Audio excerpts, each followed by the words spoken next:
A charismatic leader, one who has risen above all others, speaks to the multitudes. They have waited for him. They believe in him. They expect he will heal the world's ills. Some say he is the Messiah, finally returned. But this man is not a savior. He is the King of Terror who will usher in the end of everything.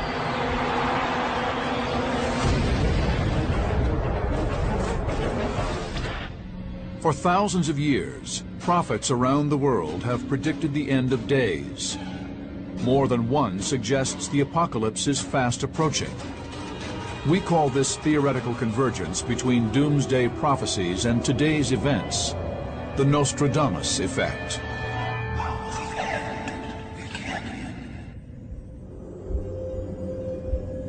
The Antichrist, the false Messiah, a child of Satan.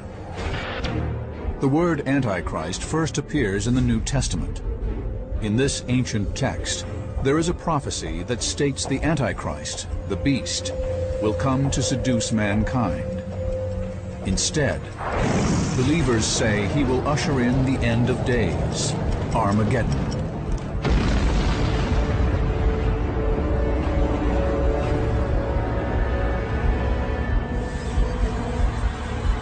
The Antichrist is a man who receives the power of Satan. The Antichrist, of course, represents the devil on earth. He is a false Messiah. That's exactly what he is. We will examine the theory that the Antichrist is already among us. Who is the Antichrist? Who predicted his arrival?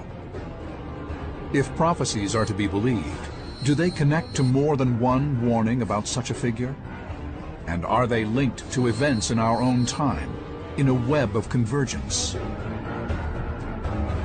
We will neither refute nor endorse these theories, merely present the evidence.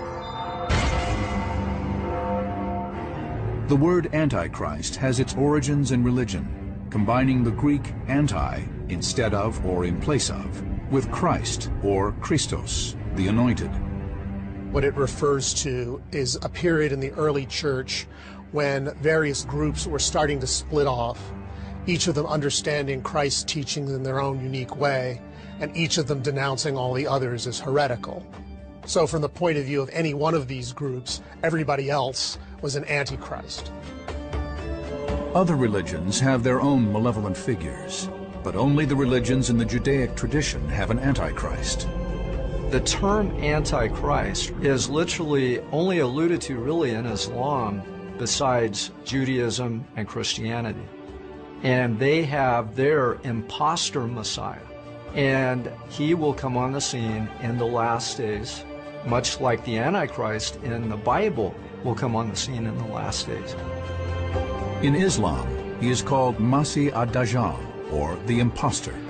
Some biblical interpreters believe that just as Jesus is the Son of God, the Antichrist is considered the son of Satan. In spirituality, the enemy of Christ himself is the Antichrist. Even as God the Father sent Jesus Christ the Son, theoretically, Satan himself will send this man on the planet to be the enemy of all that is good. One of the earliest of the biblical Antichrist prophecies comes from the New Testament, in the book of Revelation. It describes the Antichrist's arrival in the world. Let him that hath understanding count the number of the beast, for it is the number of a man, and his number is 666.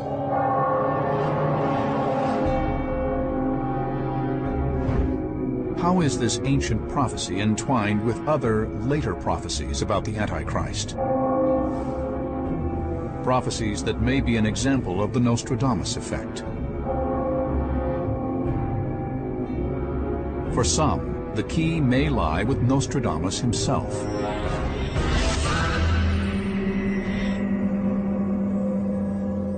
Nostradamus was a messenger of the divine plan. He would have been interested in the Antichrist because he would want the human race to know what they were facing in the future, specifically toward the end times. Nostradamus began publishing all of his prophecies, including his visions of the Antichrist, in the mid-16th century. Nostradamus straddled this really obscure line between magic and science, between heresy and conformity. His prophecies consist of 10 books called centuries, each consisting of 4-lined poems called quatrains. It was within these writings that Nostradamus revealed his visions of the Antichrist. Nostradamus categorically believed that his gift of prophecy was a gift from God. It was his responsibility to alert the world to these things. Some suggest that the visions he experienced were horrible and confusing, a mix of unrecognizable technology and staggering violence.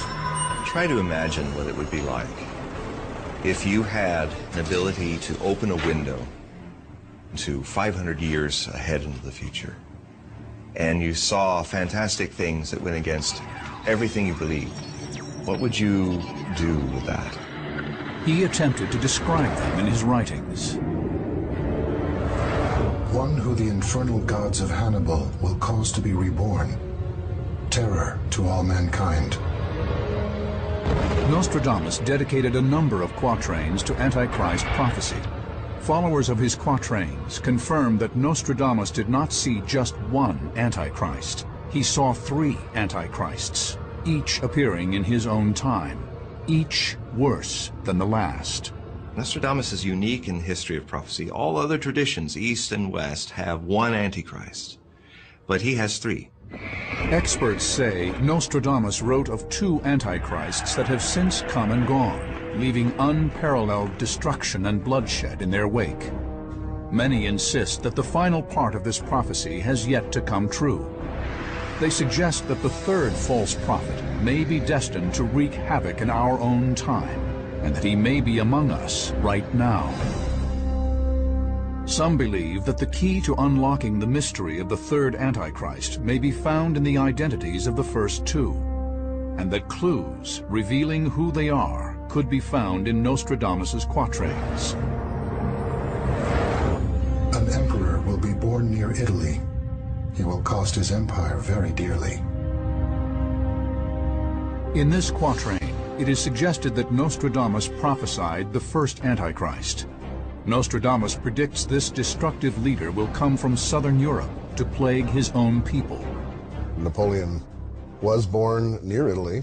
He did bring his empire to ruin. In that quatrain, we have a story of a ruler who brought about disaster. Is Napoleon the leader Nostradamus envisioned? Century 1, quatrain 60 would seem to be a pretty good dead-on prediction, as close as Nostradamus comes to an identifiable prophecy which came true in a way that we can recognize.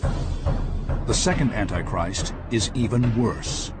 Nostradamus writes that he too is European and possesses unprecedented powers of persuasion.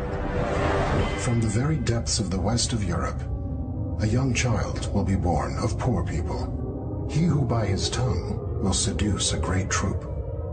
Hitler was famous for his oratory, for leading a nation astray with his oratorical gift.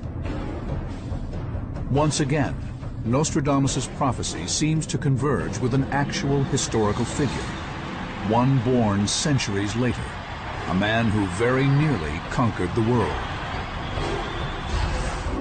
Many believe that if Nostradamus successfully predicted the appearance of Napoleon and Hitler, his prophecy of the 3rd Antichrist is also likely to come true. Is this exaggerated doctrine or credible evidence? What are the exact links between these 3 alleged false prophets? A closer examination of Nostradamus's Antichrist quatrains may allow us to reveal the truth. Prophet Nostradamus predicted the arrival of 3 Antichrists, each building on the power of the last. Some believe the 3rd and most dangerous Antichrist may be among us now. Things tend to go in 3s. In the esoteric world, we call it the law of 3s. So the basic idea was that there would be 3 people that would together, if you looked at the broad range of their history. completely change civilization. Will an investigation of various threads of evidence help us judge the accuracy of the belief that the third Antichrist will appear in our lifetime? Most people already are looking for somebody to lead the world to a global peace, to solve these great crises that we have throughout the world. The Antichrist will be that savior. What clues are embedded in the quatrains of Nostradamus? Hints to help us identify the third and worst Antichrist. He warned, At once one will see vengeance, 100 powers, thirst, famine. Some suggest that this is a vision Nostradamus had of our current time, and that it proves the Antichrist is in our midst. In using the word vengeance, is he pointing to our current wars in Iraq, Afghanistan, the Far East, in our own inner cities? Could the seer's reference to thirst and famine describe the starvation that exists today in drought and poverty-stricken villages? Nostradamus' genius may not have been as a seer or a prophet, but as a surrealist poet. His verses are broken, they're hard to understand, and they seem to speak to certain levels of the human mind that aren't always that easy to approach. 1555, Provence, France. Nostradamus sits in his secluded study. He appears to embark on a psychic journey in search of answers.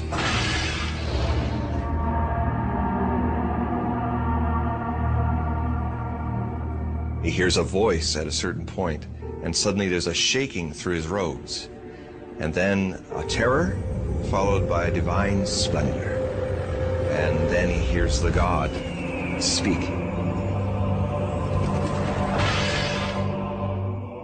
Is Nostradamus really seeing the future?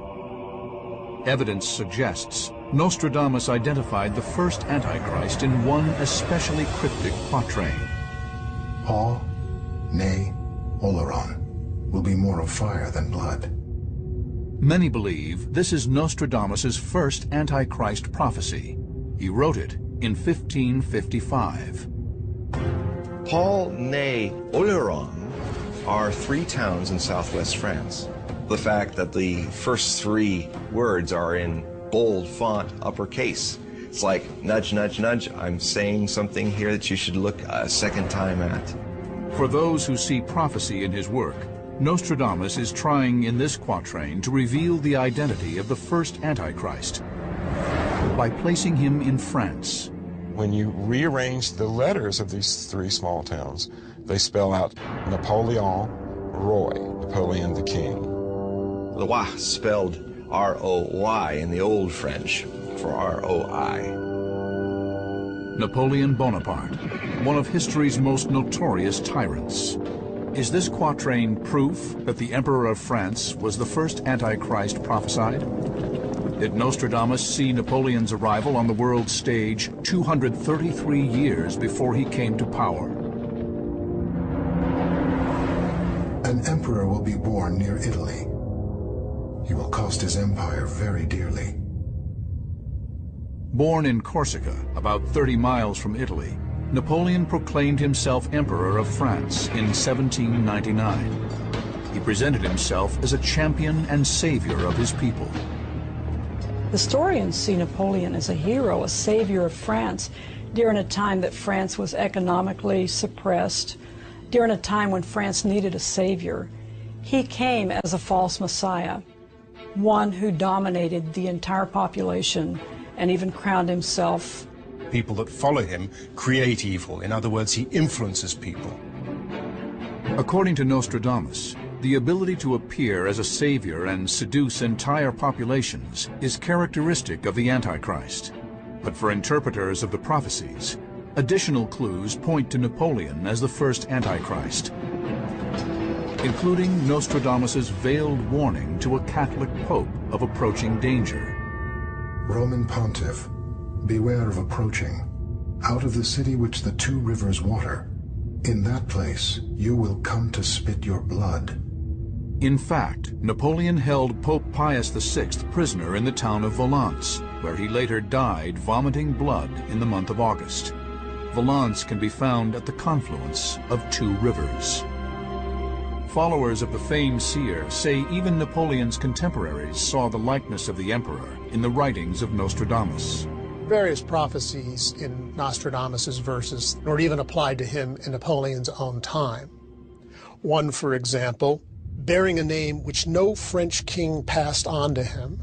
That is to say, no one else was named Napoleon in the French monarchy, and he wasn't part of the old Bourbon ruling family. More fearsome than a thunderbolt, tremble will Italy, Spain, and England, all of whom Napoleon either invaded or fought with.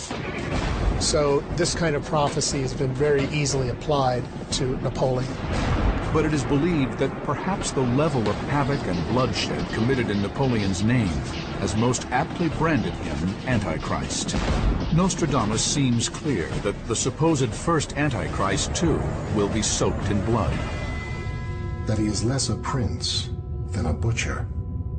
Certainly Napoleon was responsible for the deaths of many people. When he invaded Russia in 1812, his army starting out was 600,000 men. When he went back defeated, it was 18,000. He is the first Antichrist because one of the things they all share is a great shedding of blood. And that was the first big modern shedding of blood from Napoleon. Responsible one way or another for 3.5 million deaths, likely more than any other single human being before him, many conclude that Napoleon does fit the description of the first Antichrist. The quatrains further state, "But the French nation will fear the hour, north wind, the army having pushed too far." Even his wintry defeat after pushing too far into Russia, the north wind, seems to be echoed in Nostradamus's quatrains. Did Napoleon himself believe he was the first Antichrist Nostradamus prophesied? Evidence suggests the emperor was drawn to his writings. Napoleon traveled with a collection of Nostradamus's prophecies on his bedside table. Unfortunately, they were forgeries. At the turn of the 19th century, Napoleon ordered a genocide in France's colony in Haiti. His troops slaughtered as many as 100,000 slaves, gassing some of them with sulfur dioxide in the holds of French ships. A preview of genocide to come? Experts on Nostradamus's Antichrist prophecy believe Napoleon's actions created the conditions for a second and third Antichrist to follow, each who would ravage mankind, just as Nostradamus prophesied. If you did not have a Napoleon Bonaparte, you would not have had the steps which would have led to a unification of Germany later in the 19th century, which led to the second Antichrist, which created the modern world that created the atmosphere for the oncoming and third and final Antichrist. There is no doubt that Napoleon's trail of misery and destruction marks him as one of history's monsters, and if prophecy is to be believed, he is more. Perhaps the first Antichrist foretold by Nostradamus. Are there really multiple links between Nostradamus and Napoleon Bonaparte? And are they more than coincidence? How strong is the connection between Napoleon and our second alleged Antichrist, Adolf Hitler?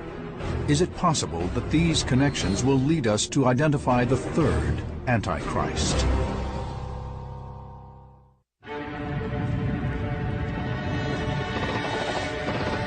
If the Nostradamus effect is true, have the warnings in ancient texts and prophecies from Nostradamus himself converged to suggest that the end of days has actually begun?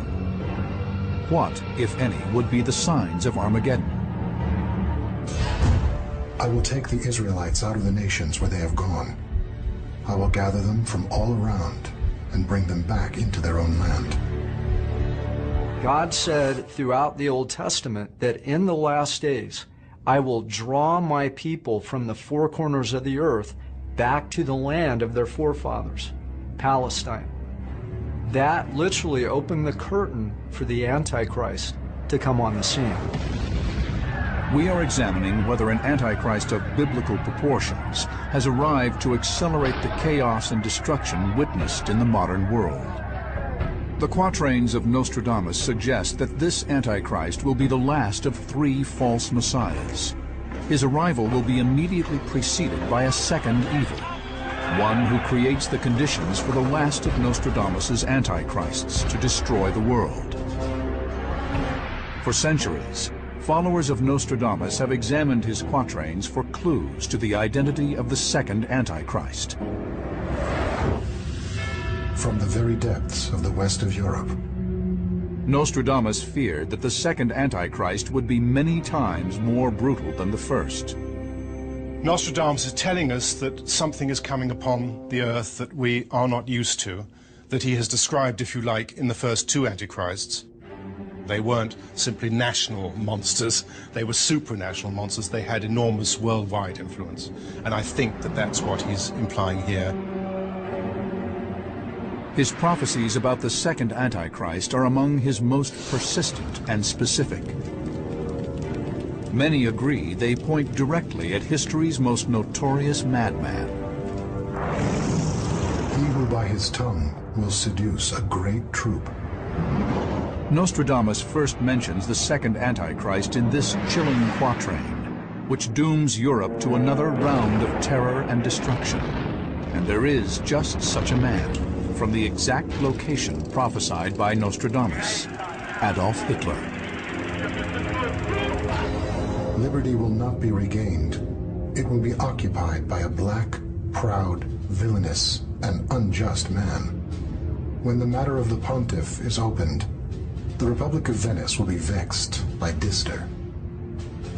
Hitler often appears in interpretations of Nostradamus, largely because Nostradamus keeps referring to a figure called Hister, which is fairly close to Hitler, and it means the Danube.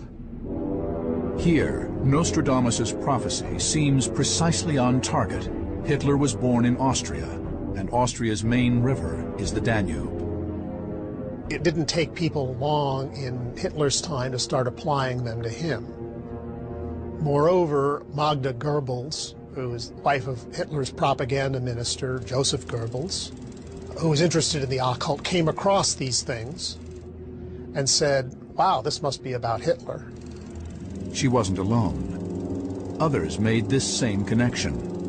The typesetter in one of the early versions of the prophecies actually turned one of the Hister-Ister quatrains into Hitler by mistaking the letter and substituting the T. Hitler was known for his mesmerizing and charismatic speeches. In less than 10 years, he seduced Germany into waging war across the globe with virtually unquestioned impunity. Most disturbing, he convinced Germans to carry out a genocide that virtually wiped out European Jews and other victims. In all, more than 6 million people. Nostradamus writes, His fame will increase towards the realm of the East. The last line is quite interesting, which also points to it being about Hitler. Imperial Japan became so enamored with Adolf Hitler that it led to the Tripartite Act, the Axis Alliance, which united Mussolini's Rome with Hitler's Third Reich and Imperial Japan. Responsible for a death toll that reached into the tens of millions, Hitler is synonymous with evil more than any other single human being in history. But could he also be Nostradamus's second Antichrist?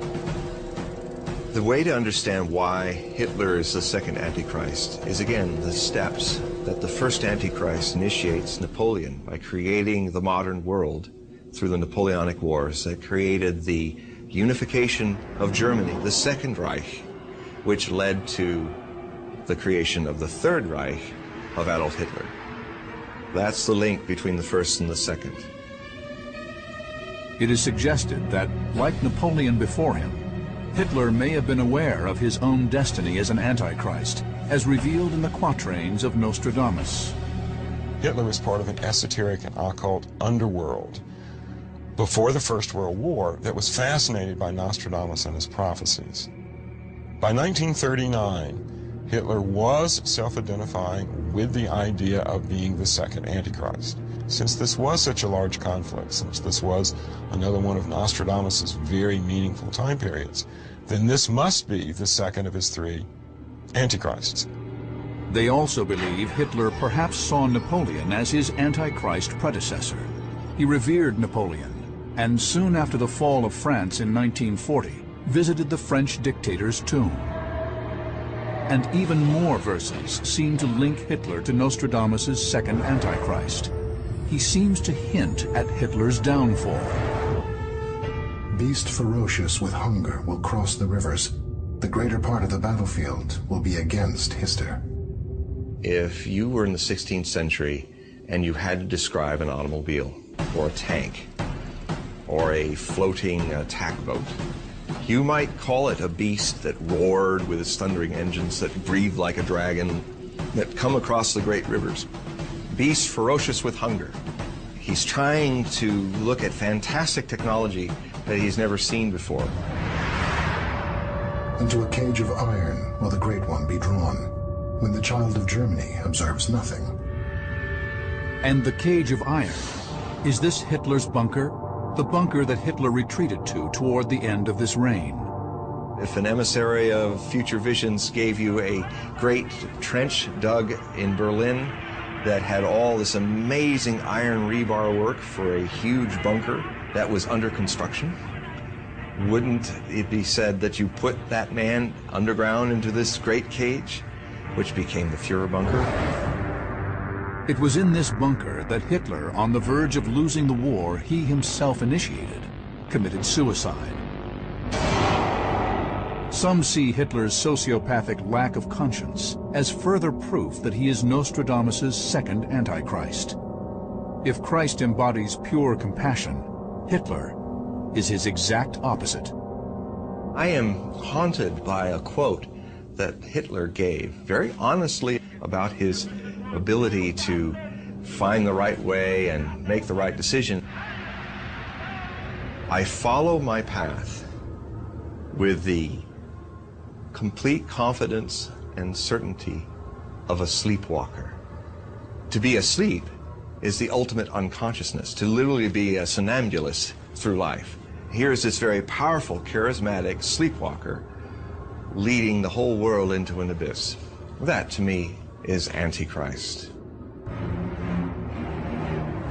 According to believers, the Nostradamus effect may be overwhelming our modern world. But how can these theories be tested? If Napoleon was the first Antichrist and Hitler the second, who was the third? And is he among us? Evidence suggests that before this false prophet can unleash a terrible battle between the forces of good and evil, another critical step must first take place.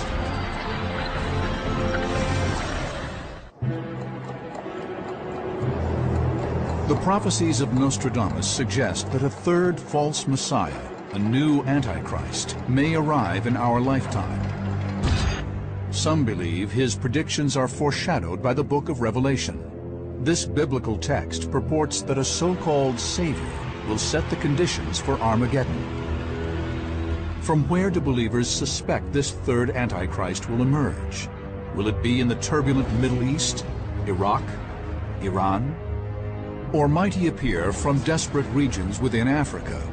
Some say he will perhaps emerge from within a superpower government, such as the United States. I believe that the world is already preparing for him coming on the scene.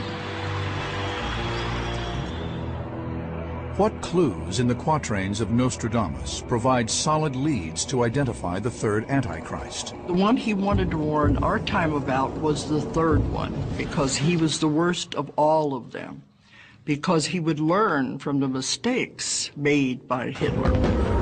This way he would know which way to go. And he's a very dangerous man, very powerful and very dangerous. But there's a strange and unexpected twist. Some believe this most horrible of Nostradamus' antichrists will be heralded by evil forerunners, extremely dangerous men who will signal his arrival. Nostradamus seems to suggest as much in this obscure quatrain. the chief of London through the realm of America, the Isle of Scotland will be tried by frost. King and Reb will face an Antichrist so false that he will place them in the conflict altogether. Are the followers of Nostradamus suggesting that some of today's most savage leaders, who have targeted the United States and Western Europe with their terrorist attacks, may be trusty lieutenants of this third Antichrist? Are they actually clearing the way for the third Antichrist's arrival? He saw at least 7 rulers that would come to power before the time of the Antichrist. Some believe Saddam Hussein was one of these forerunners. They say it was written in the stars and interpreted by Nostradamus himself, who predicted, "At once one will see vengeance, 100 powers, thirst, famine, when the comet will pass." Saddam Hussein died and was hung. And on that very night before his death, a little smudge in the sky called Comet McNaught became visible. Comet McNaught, in the next 2 weeks, became the brightest comet in 60 years. Although Nostradamus experts suggest Saddam himself was the third Antichrist, others disagree. They argue that, unlike Napoleon and Hitler, as the supposed first 2 Antichrists, Hussein lacked their vast power. Before you can qualify really to be the third Antichrist, you've got to have a big army, you've got to have a big air force, you've got to have a big navy, you've got to have a lot of manpower, you've got to have a lot of economic resources. Saddam had a little of that, but not a whole lot of it. So he didn't really qualify to be the big bad wolf of the future. He saw Saddam Hussein as not the Antichrist, but a forerunner. Many of these would set the stage. Others suggest yet another quatrain as possible proof that the theory of forerunners to the third Antichrist is valid. It seems to implicate Osama bin Laden, mastermind of the attacks on 9/11. In the year 1999 and 7 months, a great king of terror will come from the sky. We had the famous prophecy about the King of Terror descending from the skies in 1999, which could be a reverse code for 1999 becomes 9111 September month. Great King of Terror coming from the sky, hijacked planes. Other followers of end-of-day prophecy have echoed the belief that bin Laden is the third Antichrist. But is he really? At first I thought Osama bin Laden, he might qualify to be the third Antichrist, but it's a little bit too early to tell. Well, as time has gone on, I think we were jumping the gun to think that either Saddam or bin Laden was Nostradamus' third Antichrist. Further examination of yet another quatrain focuses the emphasis back on the third Antichrist described by Nostradamus. Long awaited, he will never return in Europe. He will appear in Asia. So Antichrist can pop up in any country, and we don't know if he's going to be from the Middle East. He might be from China. We don't know. He says that he will rise above all the kings in the Orient. The Ayatollah Khomeini, Muammar Gaddafi, Kim Jong-il, with so many possible forerunners having come from the Middle and Far East, some interpreters believe it is no coincidence that the search for the Antichrist is now focused in such unstable regions. In the Middle East, some faithful see the return of the Jewish people to Israel as further fulfillment of biblical prophecy, and further evidence the end times and the Antichrist are here today. Primarily in 1917, Britain took control of Palestine. In the Balfour Declaration, they invited Jews from all over the world back to Israel. That began, in some Bible scholars' opinion, the last days as we know it today.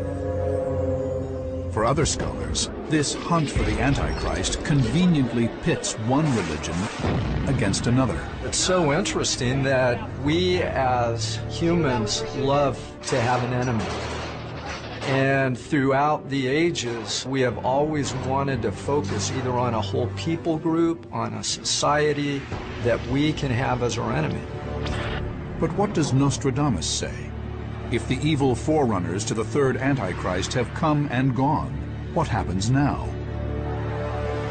The enduring mystery of his quatrains has allowed multiple interpretations over the centuries on the details of the third Antichrist's appearance.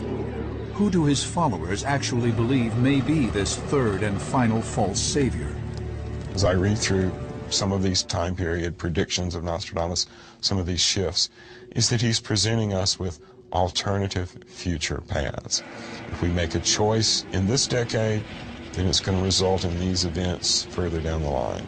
If we respond to those events negatively, then this is going to happen. If we respond positively, then maybe we can change things. Today, believers see signs everywhere of global destruction.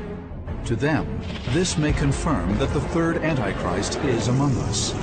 If we accept these theories as fact, who is he finally? And how far along is he in his timeline of destruction?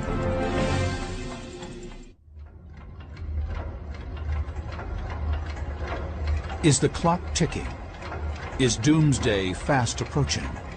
There are those who believe the Nostradamus effect is occurring as ancient prophecies and today's cataclysmic events converge. Some say this course is irrevocable. If it were up to human will, if it were a human will choice, we could change this and not have to go through it. We don't have that choice. Biblical prophecy warns of an Antichrist who will destroy mankind. Nostradamus says we will suffer 3. If we accept the theory that Napoleon and Hitler were the first 2, what might the third and most cunning Antichrist hold in store for us? Could the Antichrist be a real person and not a construct of religion and symbolism? We are racing irreversibly toward the end of time and through the ultimate prophecies that condemn the earth. It is prophecy, and prophecy will be fulfilled to the letter. Nostradamus's prophecies suggest the third Antichrist may have powers that far exceed the other 2. Stained with mass murder and adultery, this great enemy of humanity will be worse than any man before him, in steel, fire, water, bloody and monstrous. So the question becomes, are any real leaders today actual candidates who meet the criteria identified in these prophecies? Critics point out that just about every world leader has been accused of fitting the profile of Antichrist at one time or another, according to who is or is not popular at any given time. This individual changes with the generations, practically with the decades. In the 1970s, it was common, or at least done, to identify possibly someone like Henry Kissinger. And the list of unlikely candidates goes on. Still, some cite a mysterious name, Mabus. It appears in another one of Nostradamus's quatrains. Mabus will soon die, then will come a horrible undoing of people and animals. Some believe Mabus is the name Nostradamus has assigned to the third Antichrist. Could Mabus be a coded reference? 2 presidents have been linked to the name Mabus by extreme adherents of prophecy. The first is the 43rd President of the United States, George W. Bush. Even non-believers of this theory can explain the connection. You follow the rule of everything in lowercase letters. The GW becomes AM because you can turn them upside down. Swivel them, and you have Ma Bush. Drop the redundant letter, you have Mabus. Although this seems to implicate George W. Bush as a candidate for the third Antichrist, scholars dismiss that suggestion, especially since his transition out of power is credited as being orderly. But what about President number 44? More recently, there was a mayor in Georgia who got into trouble for circulating an email asking if Barack Obama was the Antichrist. So the Antichrist is a very fluid concept that can adapt to your needs. In fact, Nostradamus himself seems to definitively say that no recent U.S. president fits the bill. The third Antichrist very soon annihilated. 27 years his bloody war will last. This prophecy suggests a long-lasting worldwide war will follow the third Antichrist's death. Could the third Antichrist have already come and gone? The Bible points to a series of cataclysms that may coincide with the aftermath of the third Antichrist. The book of Revelation states, "There was a great earthquake, and the sun became black as sackcloth made of hair, and the whole moon became like blood, and the stars fell from the sky to the earth."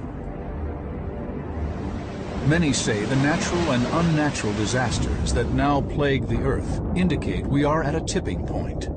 But are we really closer to the end than ever before? The prophets are trying to tell us about climate change, about famine, about a figure in the Middle East that we need to recognize before he starts a 27-year war. These are the things that the prophets like Nostradamus are trying to make us see and change.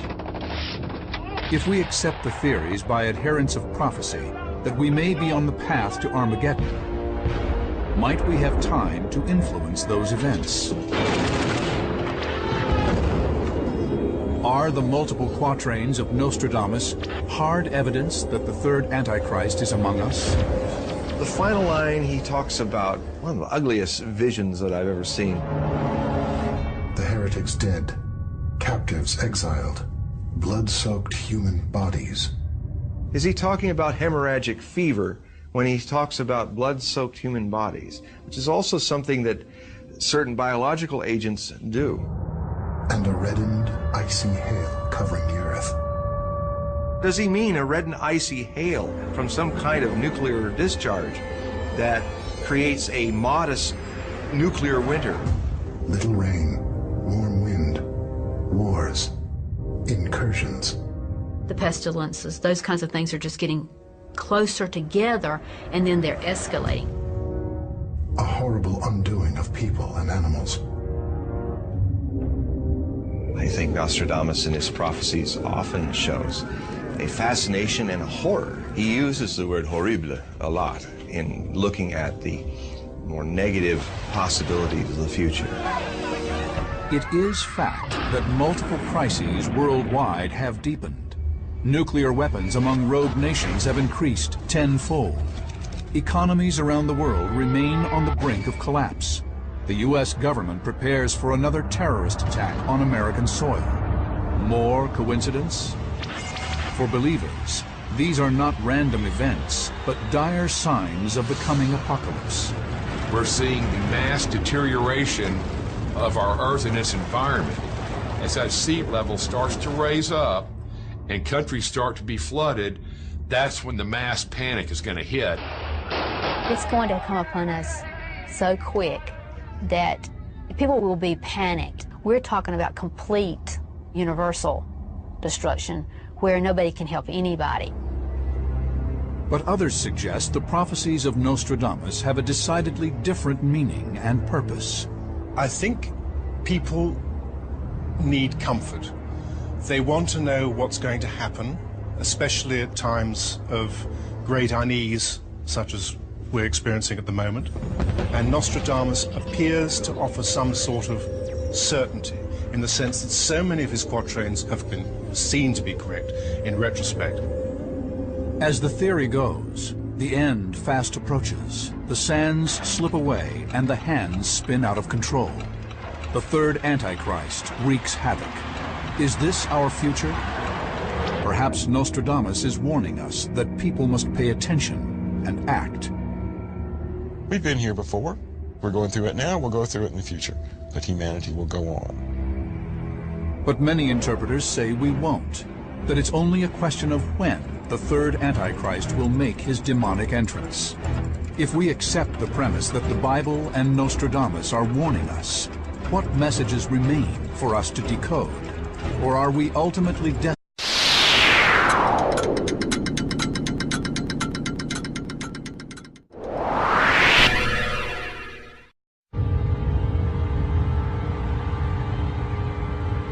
A charismatic leader, one who has risen above all others, speaks to the multitudes.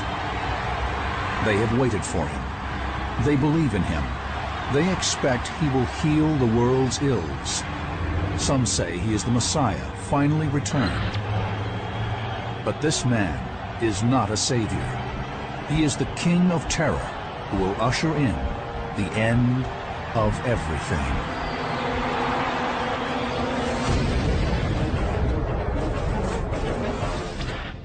For thousands of years, prophets around the world have predicted the end of days. More than one suggests the apocalypse is fast approaching. We call this theoretical convergence between doomsday prophecies and today's events the Nostradamus effect.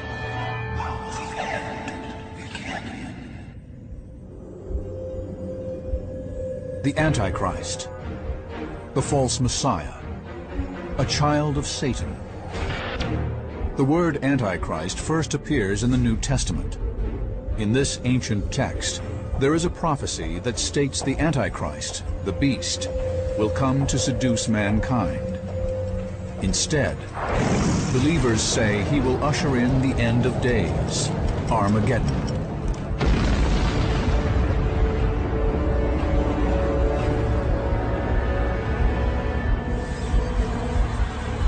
The Antichrist is a man who receives the power of Satan.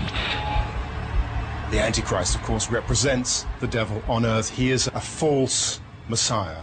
In their own unique way, and each of them denouncing all the others as heretical. So from the point of view of any one of these groups, everybody else was an Antichrist.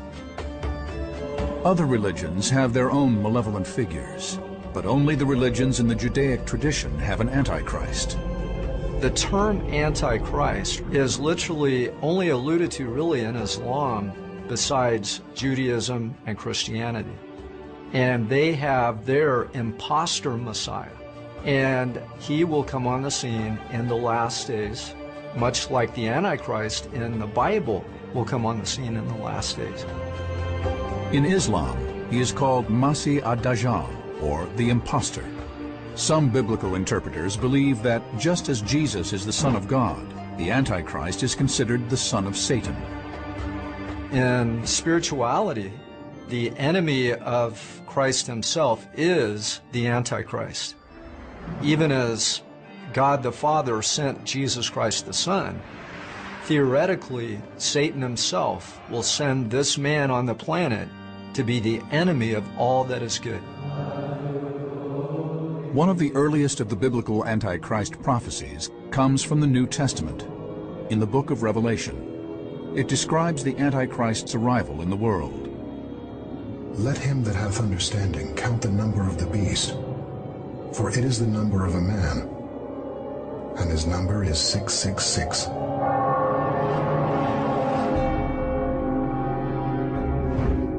How is this ancient prophecy entwined with other later prophecies about the Antichrist? Prophecies that may be an example of the Nostradamus effect. For some, the key may lie with That's exactly what he is. We will examine the theory that the Antichrist is already among us. Who is the Antichrist? Who predicted his arrival? If prophecies are to be believed, do they connect to more than one warning about such a figure? And are they linked to events in our own time, in a web of convergence? We will neither refute nor endorse these theories, merely present the evidence. The word Antichrist has its origins in religion, combining the Greek anti, instead of or in place of, with Christ or Christos, the anointed. What it refers to is a period in the early church when various groups were starting to split off, each of them understanding Christ's teaching